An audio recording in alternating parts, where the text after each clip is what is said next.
Hello, everyone. If you've tuned in for Woods Hole Oceanographic Institution's Ocean Encounters presentation about seabirds, you're in the right place.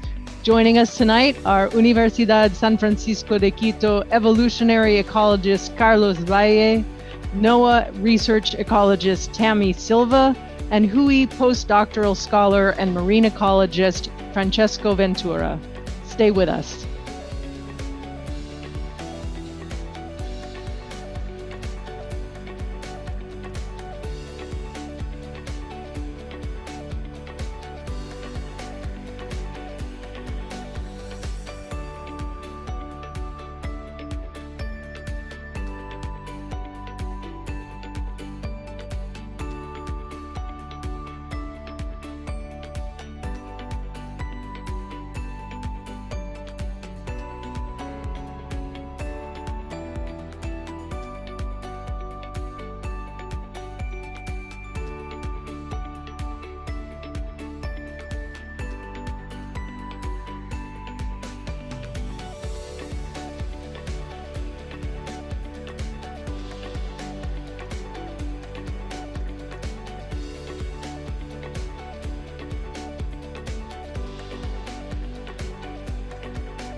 Hi, everybody. In just a few minutes, we'll get started with Woods Hole Oceanographic Institution's Ocean Encounters presentation, Seabirds, Surviving Life on the Open Ocean. We've still got a lot of people joining us, so thanks for your patience. In the meantime, sit back and enjoy some of our favorite ocean imagery.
Hello, you've joined Seabirds, a Woods Hole Oceanographic Institution Ocean Encounters presentation.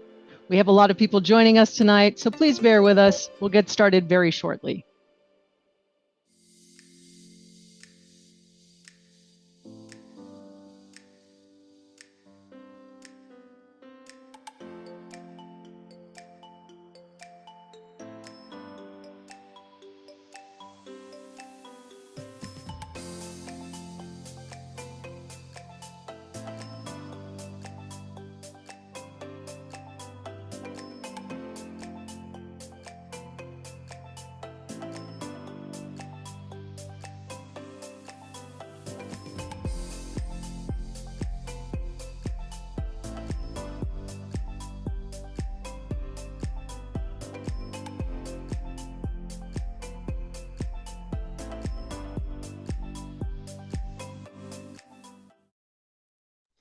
And now, please take a moment to read WHOI's land acknowledgement.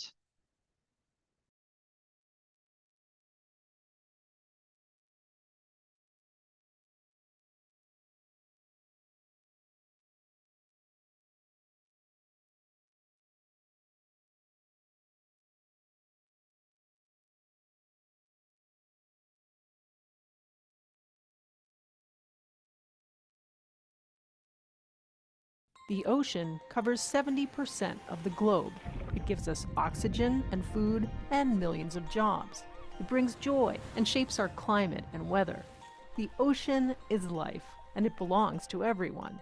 Woods Hole Oceanographic Institution is the world's independent leader in ocean discovery, exploration, and education, working to understand and sustain one of humanity's most precious common resources.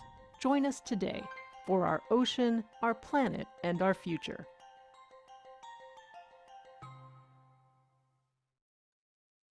Welcome to Ocean Encounters, a virtual series from Woods Hole Oceanographic Institution, or WHOI, as we like to call it for short.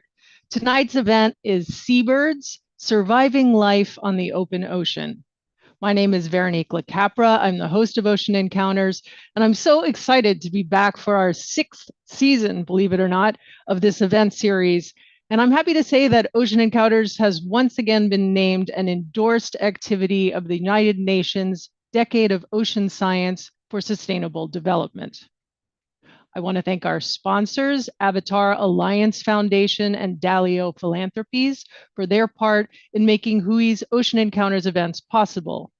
I also want to thank any WHOI members who are watching tonight. You are the heroes at the heart of our efforts. Before I say a bit more about tonight's topic and introduce our guests, I'd like to take just a second to share some tips about how you can optimize your experience with us on Zoom. You're probably pretty used to using Zoom by now, but throughout the course of the evening, our speakers will be taking questions from all of you. And if you'd like to participate in that live Q&A, please use the Q&A function in Zoom and type your question in the window that appears. You might be more used to using the chat function in Zoom, but please tonight use the Q&A button instead. We often get hundreds of questions, so I apologize if we don't get to yours while we're live. You can ask questions at any time, starting now. I also want to let you know that we are recording this event, and that recording will be made available on the whoi.edu website. We had more than 1,670 people pre-register to join us tonight, so you're in very good company. We also have viewers joining us right now on Facebook and on YouTube.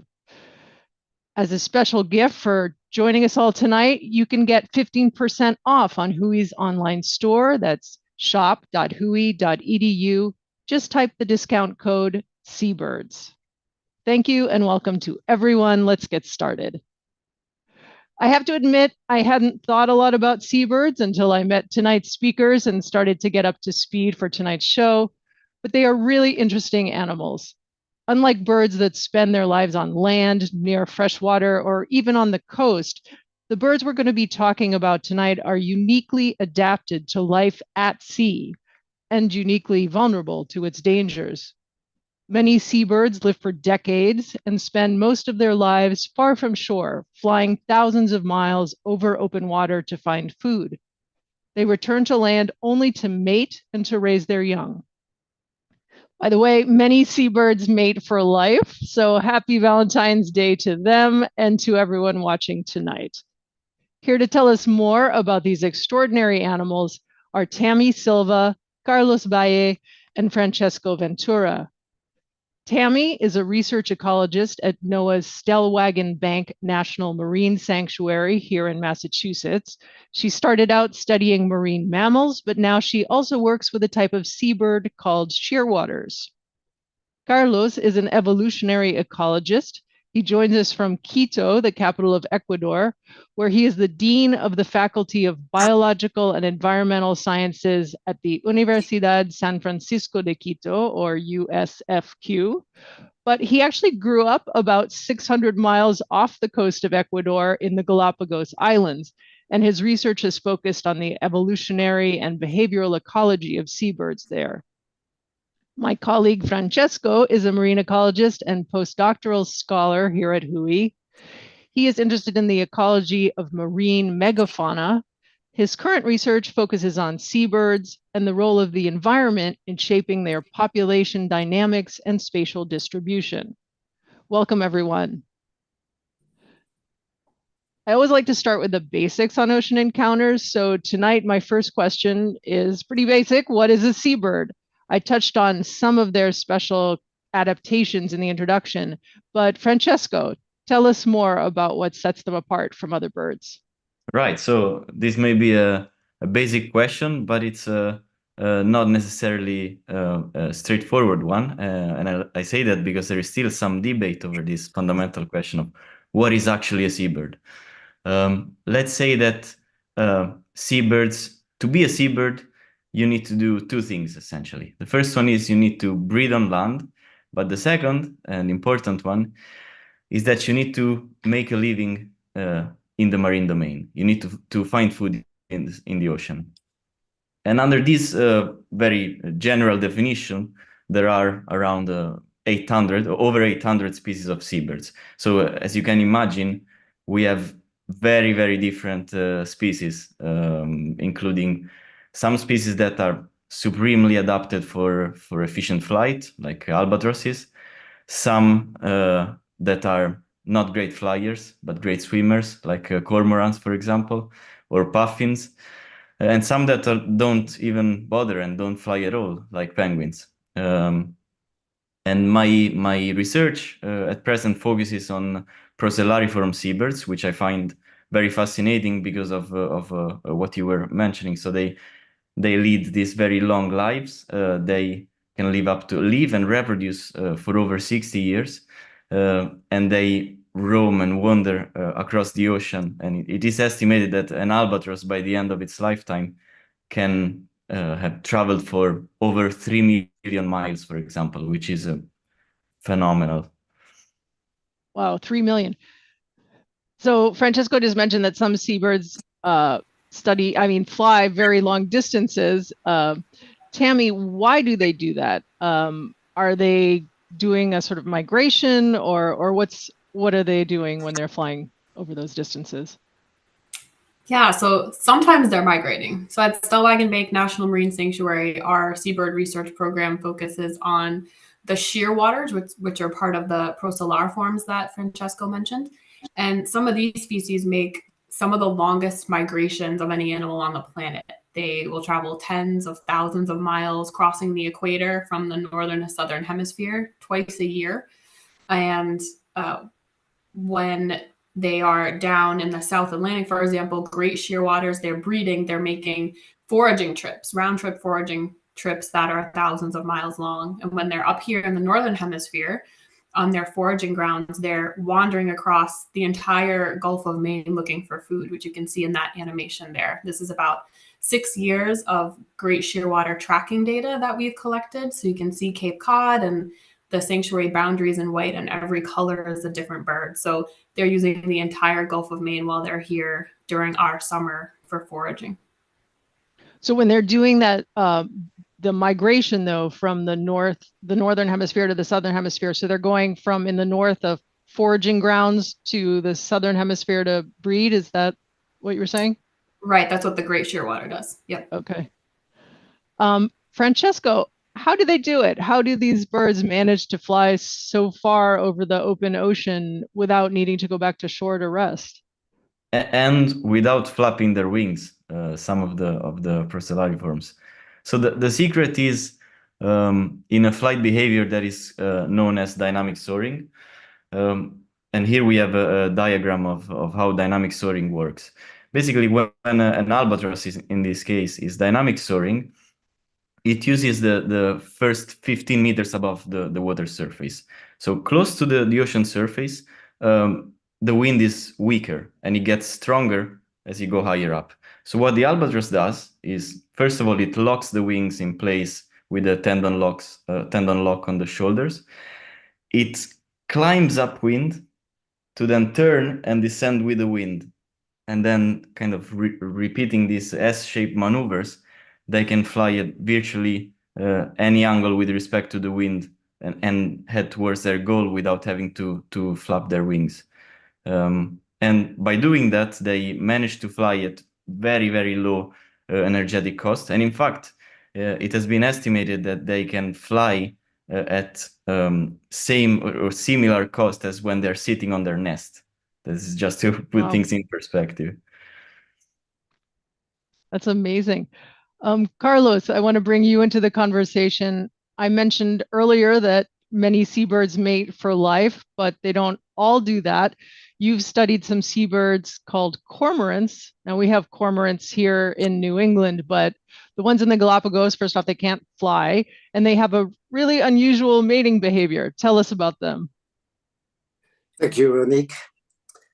Yes, we all know that seabirds, they mate for life, and usually they just keep one partner. But among the Galapagos French cormorants, the opposite is the rule. Not only that they divorce after every breeding attempt, but the mother usually leaves the offspring to the only care of the father. In the meantime, she goes to find another male to mate with him and produce a second clutch. Okay, so that's kind of the opposite of the way many animals in nature work, right? Often it's the female who stays and takes care of the young if there is parental care, and the male goes off. But so why did these cormorants, these flightless cormorants, evolve this behavior, do you think? Well, the evolution of such behavior that we call sequential polyandry or serial polyandry is very rare among birds in general, and I would say exceptional among seabirds. A number of factors may contribute to the evolution of such interesting mating system. One of the factors has to do with the very extended post-fledging parental care. I mean post-fledging because actually they don't pledge, just the juvenile, the chicks leave the nest, wait for the parents at the edge of the sea, and wait for food. After they leave the nest for about 2 months or 3 months, they need food, supplemental food, and the father is the one doing that. So that extended period of parental care gives the opportunity for one parent to live, especially when we think that something else happens, like brood size reduction. Cormorants usually lay 2 or 3 eggs, but in most of the cases, when the young only need food and no more protection, that is the time. So when one of them can live. Another factor very important is the opportunity for renesting through the year. When we think about birds, marine birds, outside the tropical areas, usually you have a very fixed breeding season. But in the Galapagos, the marine conditions, oceanographic conditions are very unpredictable and very erratic. So food may appear and be abundant, like at the end of the month, and then after a few weeks, food disappears. So cormorants and many marine birds in the Galapagos have evolved this opportunistic breeding system, they will take advantage of the food availability. So if you join the two factors, extended parental care, an opportunity to renest through the year, then you will have a payoff if one parent leaves to find another mate and the other stay caring for the young. But then there is one very interesting question. Why only females leave to find another mate? Why the males stay at the nest taking care of the young? So if we think about natural selection, we could expect a conflict of interests between the parents, and how that behavior may have evolved, or how the problem may have been solved, is because males are good providers of food for the young when the young is large enough, while the females are very good parents when the young is small. So there is a sort of parental duties split between the males and the females. Interesting. All right. So I want to geek out a little bit here. Cormorants are in the order of seabirds called Suliformes, a group that includes pelicans, frigate birds, and boobies, among others. There's a frigate bird. And another group of seabirds are known in English as the tube noses. Francesco and Tammy both mentioned them earlier. The Latin name is Procellariformes. So Francesco, tell us more. Which seabirds are considered tube noses? Why are they called that? And what else do they have in common? Right. So the tube noses are the Procellariform seabirds, and they're called tube noses because of their, well, the secret is in the name. So because of the gland that they have at the base of their bill. It's this. Do we have a shot where we can see the bill? There we go. Yes. So you can see the tube there is a gland that they use to remove the excess salt that they get from their diet, or from their, well, they drink seawater and they eat prey with a very high salt load. So that's why they get their name. So all of the Procellariform seabirds, which include albatrosses, petrels, storm petrels, shearwaters, and diving petrels, there are around 150 species. All of them share this morphological characteristic and various aspects of their life history. So, for example, we mentioned that they're very long-lived. They can live over 60 years. For every breeding attempt, they lay a single egg. They are very wide-ranging as well. And they also, well, in this case, going against what Carlos was saying, they are usually extremely monogamous, and they are considered kind of the epitome of love in the animal kingdom. They usually form these lifelong bonds with their partner. And one other really interesting aspect of their lives is that when they're born, they fledge and they take the sea for the first time. They usually stay out at sea for years. I'm talking like 5 years, 6 years, a decade, without touching land. And then when they finally return to land, particularly so for the black-browed albatross, which is the bird in this video, and the bird that I studied during my PhD and during my postdoc, they usually return not only to the very same island and to the very same colony, but also within hundreds of meters from the place where they were born, from the nest where they were born. So yeah, these are some of the characteristics that make them special. Do we know how they orient? How they can find back where they? Yeah. I mean, there are a lot of different mechanisms. Well, first of all, they can use celestial cues. So they use stars and the sun position like to ancient navigate. mariners. That's excellent. Yeah. Yeah, and well, they also have other various mechanisms that have been proposed. So the capability of perceiving the magnetic field is one of them. Mm-hmm. The capability of perceiving changes in atmospheric pressure, but also having a landscape of smell, which they can feel, they can smell and sense and orient to recognize the colony. So Wow. yeah, it's a very active field of research. But Interesting. Can we go back a second to that video where we're watching the one bird sort of looked like it was sort of nipping or grooming the other bird? What was going on there? right, so Yeah, this that is one. that's love, basically. Is They it? are allubrining each other. This is if I remember well, this is in colony B, we call it, in a very well-established nest. And this pair has been together for, at the time where when I took the video, must have been over 20 years from our records. Wow. And this is what they do every time they switch. So this is when the male returns to the nest and the female is about to leave to go and look for food. Totally anthropomorphizing here, but that's Oh yeah, adorable. yeah. Okay. Let's take a question from the audience. My colleague Ken Costell is behind the scenes fielding those. Ken, do you have any questions for us? Yeah, normally it takes a little bit of time for questions to start coming in, but people were right on top of this in full geek mode. Great.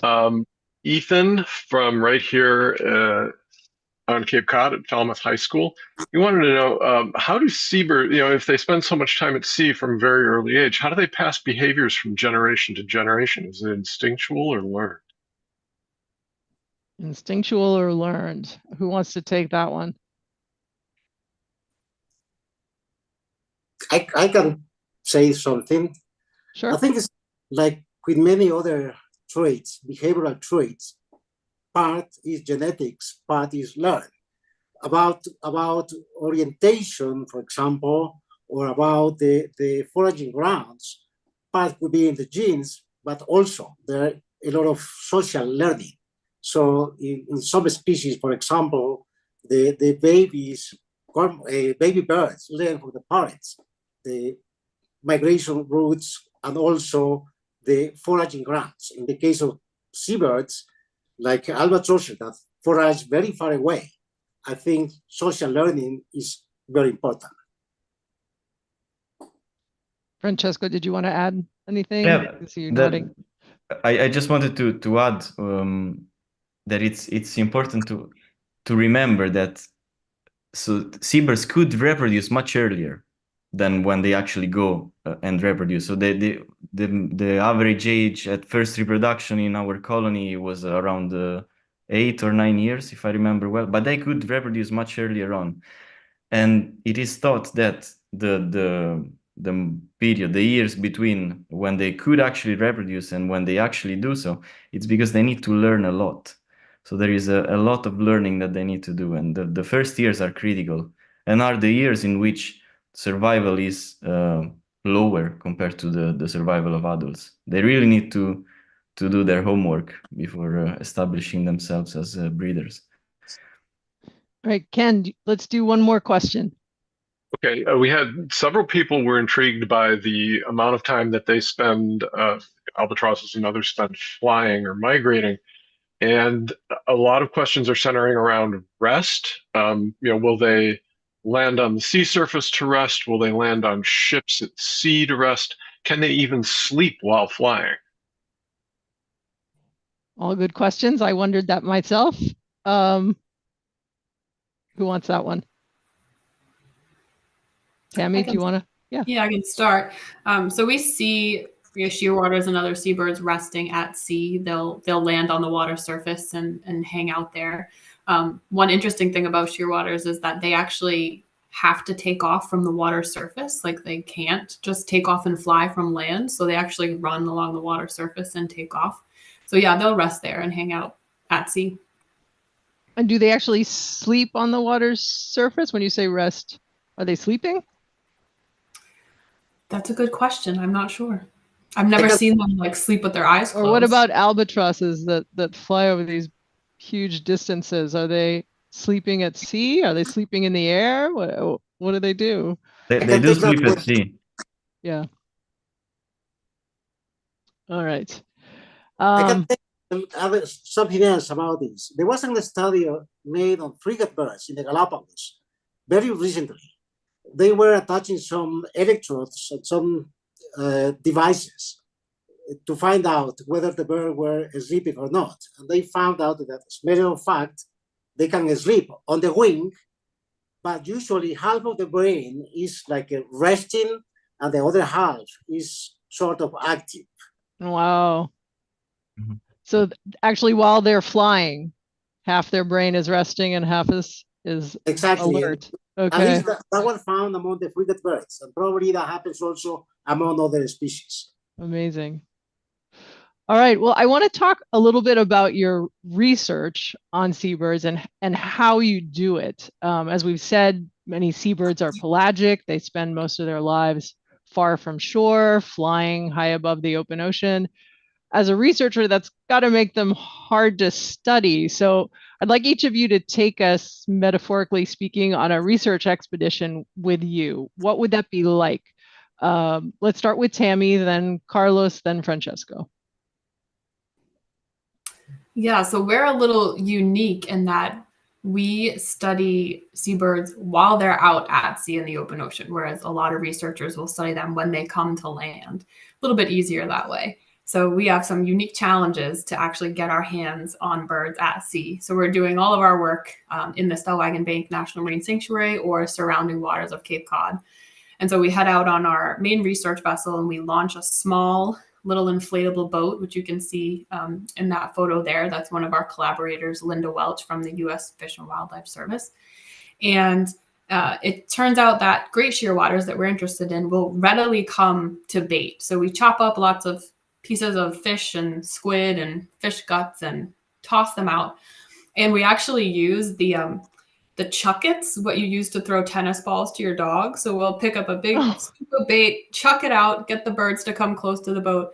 And when they're diving underwater, just when they're about to come up, we use that long-handled net to gently scoop them up and get them in hand. So you can imagine it's quite the scene. There's usually 4 of us on this small 16-foot boat, and we're chucking bait, and all of us are covered in fish guts, and it's slimy and slippery, and we smell pretty terrible, but and it gets pretty comical, but we've gotten really good at catching these birds. And when we have that opportunity to have this pelagic seabird that they don't come to land when they're up here near Cape Cod in the Gulf of Maine, we have it in hand. We want to take advantage of that and collect as much information as we can. So we bring them back. That's a bird in a cat carrier. We put them in there on the small boat. They stay really calm and relaxed. We get them back to our main vessel and we take weights and measurements and samples. And if they're large enough, we attach a little satellite tag to study their movements, which you can see I'm holding a bird and the little yellow tag, it's on its back there. How long does the tag stay on? Is it one of those tags that eventually just falls off, or?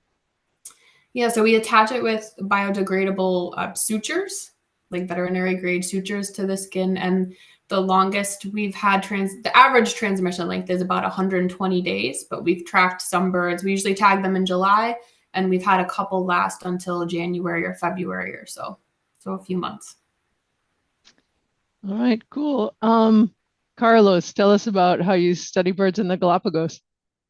Well, something which is very nice about studying seabirds in the Galapagos is that on that archipelago, seabirds and all, I would say, animals are extremely, extremely tame. So when I want to catch a cormorant, I approach slowly and just grab the bird by the head, and then I need the help of an assistant just to restrain, and then just take all the morphometric measurements, depending on the study, attach a small radio transmitter, and then just watch the behavior. And in order to watch the behavior, like in many places, people have to use blinds to avoid that the birds will see the researchers. In the Galapagos, you just sit and just watch them to behave. And I have something anecdotic. There was one time that I was with a group of researchers standing by a colony of blue-footed boobies. And there were a large number of juveniles.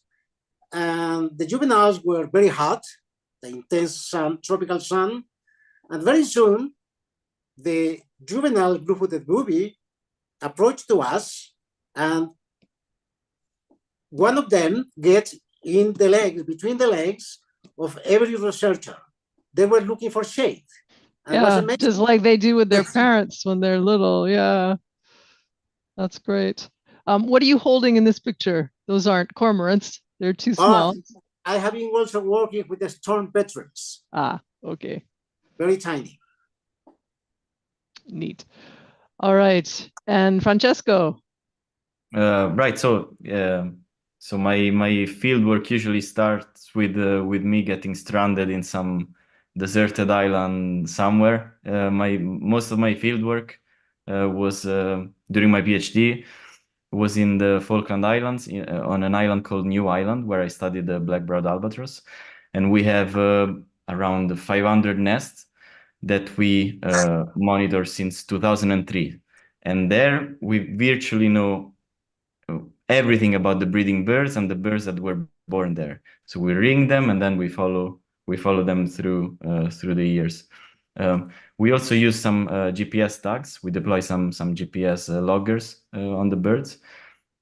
And something cool that happened to me, which similarly to what Carlos was saying, they are very tame, and I think that they see us as just like a big penguin that is a bit annoying, but not that annoying, you know. So one day I was putting a GPS on one bird, and then all of a sudden I feel on the back of my head the allopreening that you've seen in the video. It was a bird in the nest behind that was allopreening me. And it was super calm, and that was really nice. And yeah, this picture here is on the other field site where I used to go during my PhD, which is in the Madeiran archipelago. And this is a very atypical place for a seabird. So this is kind of on top of the highest mountain in Madeira. There is a breeding population of around 200 pairs of this endemic, super rare species, and they breed on top of the highest mountain in the island, which is not immediately obvious for a seabird as a place to nest. Fascinating. All right, I bet we might have more audience questions now. Ken. Okay, yeah. Let's see. We've got somebody who's going by the initials ME asks, did Charles Darwin or Alfred Russell describe any seabirds during their travels to or on the Galapagos Islands? I don't know how they could not have, but I know. do you know, Carlos? Sorry, could you repeat the question again? Charles Darwin. Or Alfred Russell Wallace, did they document any of the seabirds during their travels? Yeah, no, as far as I know. The only thing that I know is that Darwin failed to see the cormorants. Really? Yeah, he didn't know about the cormorants. Interesting. Okay, let's get another question. Okay, a couple of people here have asked, how do seabirds with their long wingspans and spending so much time in the air, how do they survive storms and hurricanes? Good question. Who wants that one? So maybe I can start.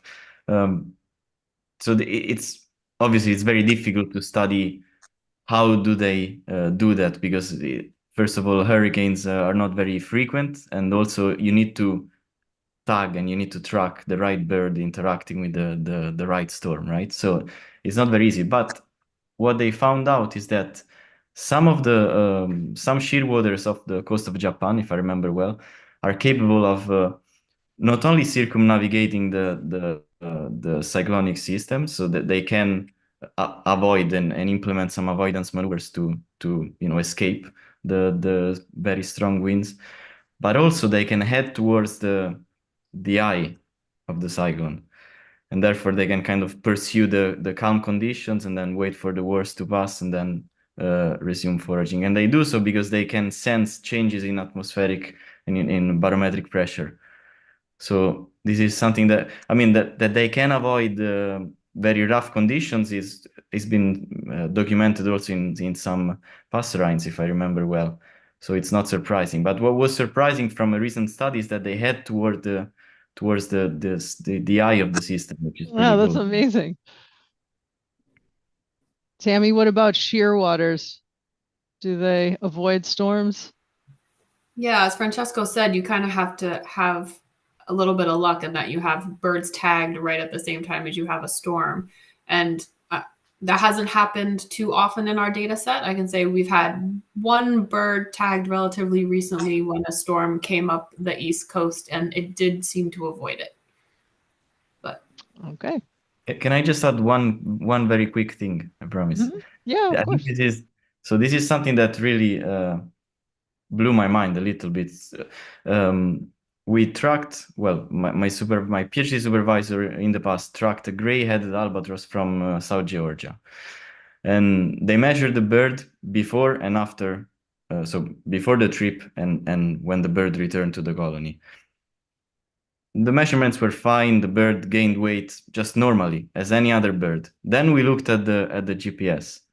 That bird took like a lift of a very strong South Atlantic storm and flew for an average speed of 110 kilometers an hour for over 7 or 8 hours. And Wow. amidst the madness, managed to feed normally, just like the other birds. So that was kind of but this is an albatross. They are kind of the masters. So How big is an albatross? it depends on the species. The black-browed that I study has a wingspan of around a bit less than 2 meters, maybe 2 meters. Yeah, around 2 meters. But a 6 wandering feet albatross, plus. yeah, a wandering albatross has a wingspan of 3 meters and nearly 3 meters and 30 centimeters, if I remember. Wow. So they're big.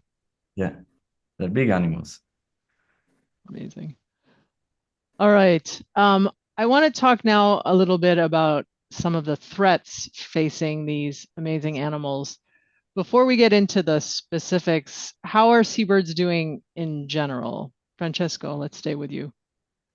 So unfortunately, this is a straightforward answer. They are doing pretty poorly, and in general, over 50%, nearly 60% of seabirds are declining or are decreasing right now, and they are among the most threatened group of vertebrates. And if we think about the proscelariforms, so the tube-nosed, the albatrosses and the petrels and the shearwaters and the penguins, they are among the most endangered of all. So yeah, in general, they're not doing very well. To explain this graph for us a bit, what are we looking at here? So here we're looking at the total number of species and the total number of seabird species, and we see which ones are decreasing, stable, increasing, or unknown trend. So you can see in the left-hand side, you see of the total number of, there are over 180, around 180 species that are decreasing. And here in different colors, you see the different IUCN classification. So the gray category is the least concern. Everything else is either near threatened or threatened and endangered. So the situation is not great. Yeah. All right. And what are some of the main causes of declines in seabirds, Francesco? So among the top 3 is the invasive alien species and their effect that they have on the breeding sites, the bycatch in fishery, and climate change. These are the 3 main drivers of decline. Okay, we're going to dive into each of those a little bit more. Tammy, let's start with climate change. How is that impacting seabirds? So one important way that climate change is impacting seabirds is through changes in their prey. So a lot of seabirds feed on small fish called forage fish, things like herring, sand lance, menhaden mackerel. And as the climate warms and the ocean temperatures warm, that's doing a few different things to forage fish. So first, it's changing where forage fish live. It's shifting their distribution. So that means these fish species are not necessarily always in the same places that they were before, which can make it hard or impossible for seabirds to find them or access them. So the availability of prey is changing for seabirds. Warming water is also changing the abundance of seabirds, of forage fish, so how many there are. And it can also impact how big they are or how nutritious they are. So the quality of prey is declining in some cases. So in some places, birds are being forced to eat things that they wouldn't normally eat simply because that's all that's around. And for some species, that these climate-related changes in prey are actually impacting their reproductive success, which, if that happens over a longer period of time, can impact their populations. And that's when we start to get really concerned about these things. What about, I would imagine that there are impacts, maybe not in the tropics, but I'm thinking more of in the poles, well, in Antarctica with penguins, for example, loss of habitat is probably playing a role as well with climate change.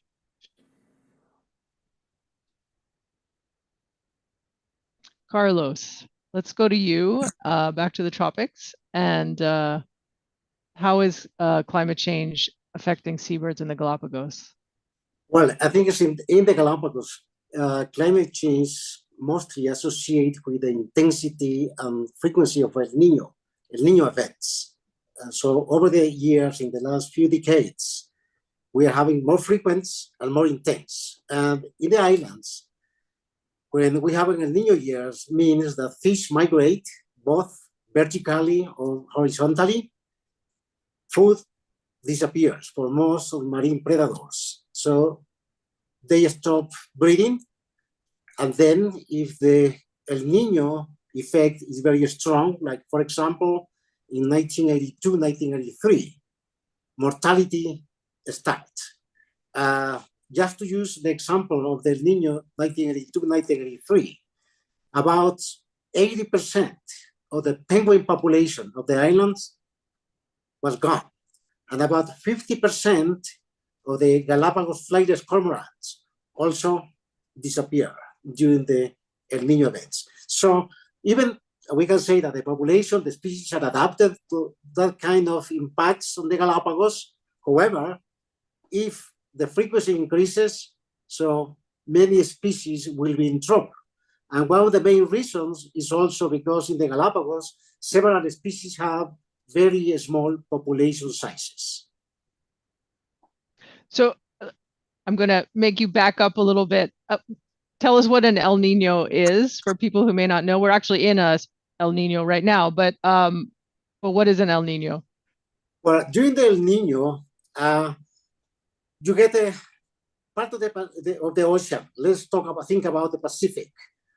Part of the Pacific, the surface water warms up, like on the west part of the Pacific, and then when this tongue of water returns, superficial water, very warm, returns over places like the Galapagos, the upwellings, this vertical circulation that usually brings nutrients from the bottom to the photic zone, where the light actually gets into the water. So if the nutrients stop coming to the surface, primary production becomes interrupted. And when you don't have enough phytoplankton, you don't get enough plankton, you don't get enough food for the small fish, and then for the large fish. So I would say the main explanation is like the vertical circulation, the upwellings in many places become interrupted. Right. So normally along the coast of Ecuador and Peru, you have upwelling bringing this very nutrient-rich deep water up to the surface. So you have lots of phytoplankton, you have lots of fish. But during an El Nino, the water is warm at the surface, so it kind of acts like a lid to keep that upwelling from happening. And you have fewer phytoplankton and fewer fish, and so less food for your penguins and your cormorants. Right. Right. What about diseases, Carlos? I'm thinking of avian flu. I'm sure there are others, but are seabirds being affected by diseases? Well, we have been wondering for many decades that eventually the Galapagos Island seabirds will be impacted by diseases. We all know that birds migrate. Many species of migratory birds travel through the Galapagos, and when this avian flu started a few months ago, or last year, a few years ago, we started searching in the Galapagos, monitoring bird populations, but last year, finally, avian flu got to the Galapagos. We were extremely worried, as I said before, because many species have very small populations. So in areas like Peru and Chile, we're talking about that thousands of birds die because of the avian flu. When you talk about thousands of birds in the Galapagos, could be that the whole species population will be gone. Right. Fortunately, only one species shows to be susceptible, affected by the avian flu, and that was the red-footed booby that you can see on the picture right now. So red-footed booby were found dead in a number of places on the Galapagos, but very few birds of other species actually died because of the avian flu. So at the moment, the Galapagos National Park and research institutions like Universidad of San Francisco and others are monitoring a number of places on the archipelago. The Galapagos Park have closed to visitors a couple of places at the moment until they finish the monitoring, and they finally will tell us whether the avian flu has disappeared, at least temporarily, in the Galapagos. So to be very brief about this, the Galapagos was finally impacted by avian flu, but was nothing catastrophic, and we have worried about before. All right. Tammy, what about fishing impacts? Francesco mentioned bycatch. What is that, and how are you seeing seabirds be affected? Yeah, so bycatch is when seabirds accidentally become caught and die in fishing gear. So meaning they're not the intended catch, they're getting by-caught in this gear. And in our area around Cape Cod and actually up and down the northeast coast of the US, the great shearwaters that we study are the #1 by-caught seabird species. So a lot of times these nets or lines are baited and the birds will dive down after the bait, and that's how they become entangled and trapped in the net. And so we have a couple of projects at the sanctuary working with local groups trying to understand bycatch, what leads to bycatch, and then hopefully working on ways to reduce it. Yeah, do you know why shearwaters are particularly vulnerable? Is there something about their behavior, or? Because they'll dive down after the bait. Okay. Just like how it's easy for us to catch them with bait with nets. Right. Yeah. Francesco, do you have anything to add? Maybe just to conclude, we mentioned 2 of the 3. Now let's talk about also the invasive alien invasive species. Yeah. So they are a huge problem, and particularly on land and on islands. So on islands, you have these birds that are naive and that don't have any defense mechanism against predators in particular. And predators can have a devastating impacts on the particularly on the breeding success. They can virtually annihilate the breeding success of a colony. But so when you say, sorry, I'm going to interrupt for just a second. So when you say that the birds are naive, you mean that they don't usually have any predators, so they're not used to worrying about predators, basically. For exactly the same reasons why Carlos and I were talking about them being, super naive towards us. Mm-hmm. They are also naive towards predators. They don't have any defense mechanism, but they don't know essentially what's going on because they never had to face that situation, right? So there is a big problem for the breeding success and the production of young, but also it can affect also the survival of adults. So predators can kill adult seabirds on land. And then there was one thing that maybe it's worth emphasizing as well, which is because of what we were talking about before, about their extremely long foraging trips and the fact that they cover so much distance.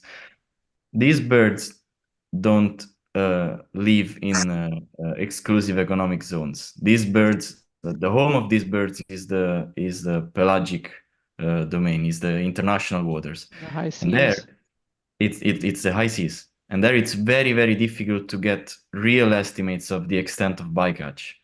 So we are talking, for long lines alone, we are talking about over 160,000 kills per year, just bycatch alone. But this is Seabirds surely, killed. yeah, and this is an underestimate because we don't know exactly what's going on in the high seas. It's very, very difficult. So it's a complex issue. So all of that sounds pretty dire. What's being done to track the status and health of seabird populations and hopefully to eventually protect them? Tammy? Yeah, so one way that we're tracking the health of and the status of great shearwaters is by studying their diet. So as I mentioned before, climate is changing what seabirds are eating. And so if you're able to track diet over a long period of time, it can tell you something about what's going on in the environment and how these birds might be doing.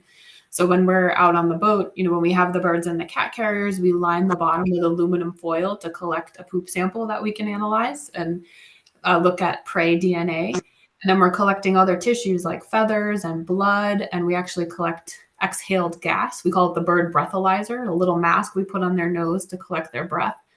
And by doing a analysis called stable isotope analysis, we can get an idea of what these birds are eating over different timescales using those different tissues.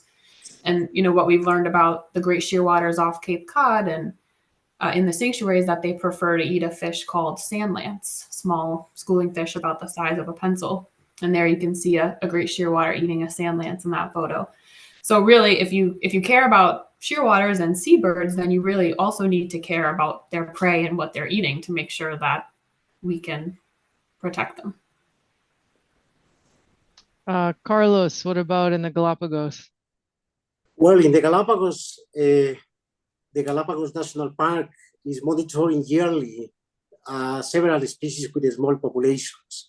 Besides that, many institutions, private institutions, also conduct research. In the case of my institution, Universidad San Francisco de Quito, we start about 6-7 years ago a project to monitor the health conditions in order to get baseline information about how a healthy marine birds would look like in the Galapagos. So we got information about the physical parameters, but also collecting a tiny amount of blood and using this iStat machine that in a matter of minutes can give you information about the blood biochemistry for several parameters, at least 16, 17 parameters. So right now we have a very large database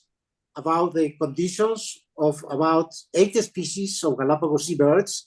At the moment we are processing, analyzing that data. We have published a few papers about that, but in the future, we at least will know when a Galapagos seabird is sick and what aspect of this health is being affected by whatever disease. Okay. Ken, I can see that we have more questions coming in. Let's take a few more. Yes. Let's see. We have a question about, or several questions, I should say, about plastics, macroplastics and microplastics. What effect are they having that you're seeing? And in particular, Robert is asking, are they feeding, are seabirds feeding plastic to their young?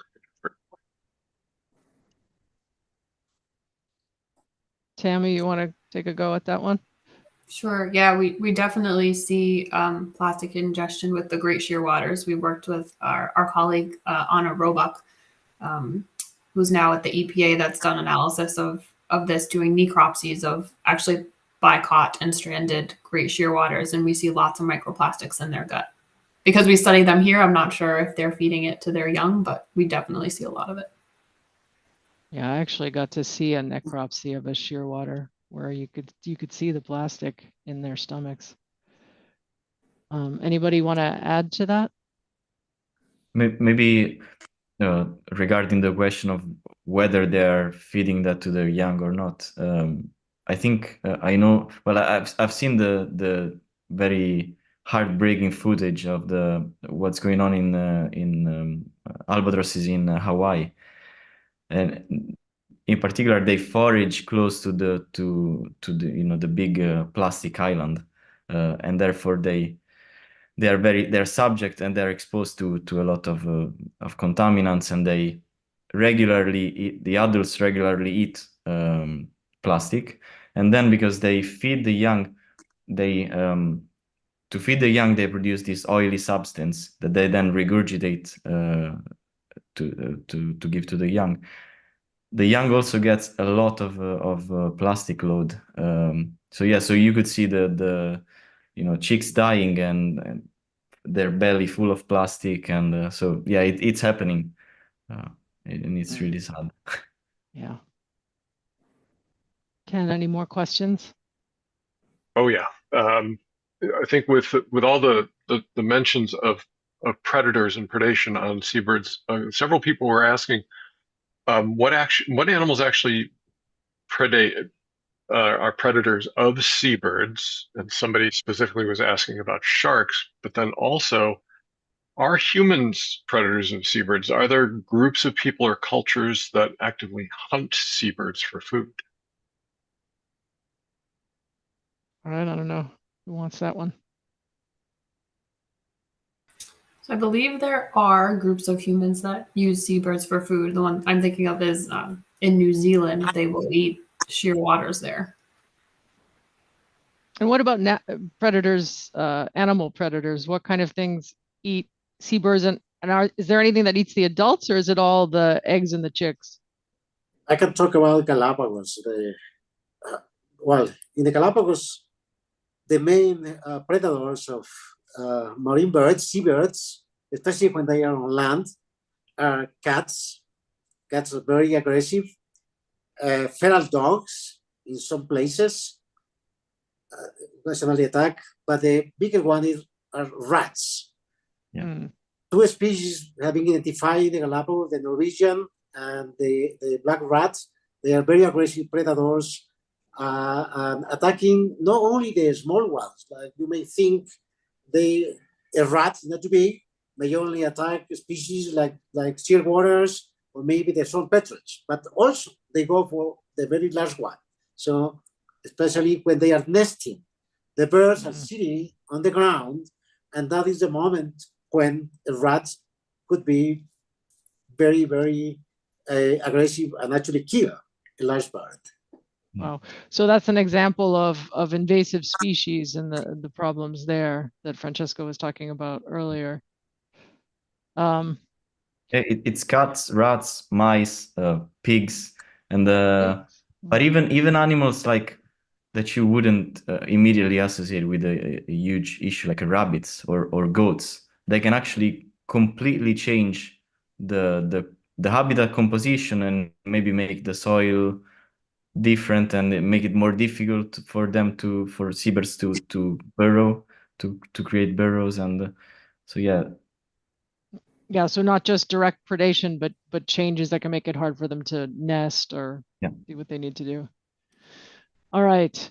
We're running out of time, but I want to ask each of you one last question. Why do you care about seabirds, and why should we? Let's start with Carlos. Well, as I said before, grew up in the Galapagos, surrounded by nature, and seabirds are the most common attractive animals around us, when you travel the islands, no matter where you disembark, you will find seabirds, sometimes big colonies. So it's impossible not pay attention to their behavior, the way how they look. So since I was a kid, I just become fascinated by birds. Also, when you see a frigate bird flying, and when they are maneuvering, chasing the tropic birds or the red-hooded boobies to steal the food, that is something that just blow your mind. The same when you see a penguin. I always was fascinated with penguins, the little creatures that they look out of place in the Galapagos, because when I was a kid, I was always thinking penguins and associate them with the polar areas. But then when you see in the tropics, this is amazing. So I would say, well, we should all care about seabirds. As many people knows, they are the best indicator about how healthy is the ocean. If you think about the economics of local people, like in the Galapagos, seabirds are one of the main attractions and why many people from all over the world come to visit the islands. So I would say not only for the conservationists, but for everybody, I think birds are something that we need to see them in order to be happy. All right. Tammy. I think one of the coolest things about seabirds is what they can tell us about the environment. So as Carlos was just mentioning, they're often referred to as ecological indicators. So they can tell us if a part of the ocean is healthy or not.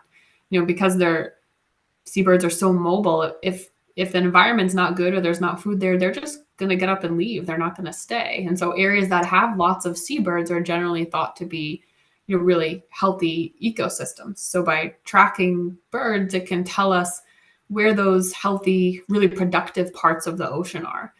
And not only can they tell us that, but some of the work we're doing has shown that maybe seabirds can tell us things about other species. So we know that our great shear waters overlap in space a lot with humpback whales, which you can see there in that photo. And so we've been exploring the idea that can we use our tagged great shear waters to tell us where humpbacks are in near real time so that we can then protect humpbacks from human threats like entanglement in fishing gear or vessel strikes. So I think it's cool that seabirds can tell us about our ecosystem, but also maybe help us protect other species. All right. And Francesco, you get the last word. So, well, I totally agree with everything that's been said about the role of seabirds as sentinels of the marine ecosystem. But I'll tell you why I fell in love and why everybody should fall in love with seabirds. I don't know if amazing to can see we an mute albatross. that video? It's a little bit hard to Cioè hear. io ci sto Here we provando go. a pensare a un lavoro più bello del mio, però non ci riesco proprio, è una cosa incredibile, guardate. So what did you say there? Here, this is a video that I shared with my family the first time that I actually saw an albatross flying, and here I'm just telling them how wonderful it is to see an albatross flying, and that it is one of nature's greatest wonders, and that I would like, you know, everyone to be able to see a flying albatross, and so we should do our best to protect them. It's on my bucket list for sure. All right. Well, it seems fitting to end on that beautiful image of a soaring albatross. Unfortunately, that's all we have time for tonight. I want to say a big thank you to Tammy Silva, Carlos Valle, and Francesco Ventura for joining us tonight to talk about seabirds. Thank you also to my WHOI colleagues who have been working very hard behind the scenes to make this event possible. And to everyone who joined us on Zoom, Facebook, and YouTube, thank you. Tonight's event was the first episode of our 6th season of WHOI's Ocean Encounters events. Our next Ocean Encounters is actually scheduled for March 27th, and it'll be about marine volcanoes. You can watch our website, whoi.edu, for more details about that. In the meantime, you might also want to take a look at the very cool merchandise at WHOI's online store. That's shop.whoi.edu. As I mentioned earlier, you get a 15% event discount for joining us tonight. Just type in the discount code Seabirds. If you enjoyed tonight's Ocean Encounters program, you can be part of WHOI's solution-based approach to ocean science. If you are already a WHOI member, thank you very much. If you're not, please consider joining. You'll be providing crucial support for our outreach and our science, and you'll get some great benefits in return. Memberships start at just $40 a year. The average gift is $120, but any amount helps. Your support will make a difference. That's our event. On behalf of Woods Hole Oceanographic Institution, thank you and good night.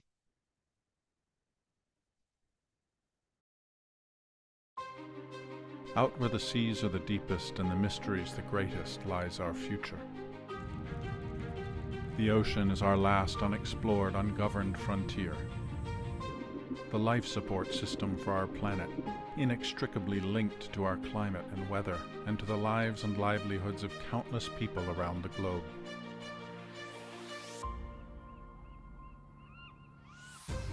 But even against the ocean's vastness, humankind can be a formidable force.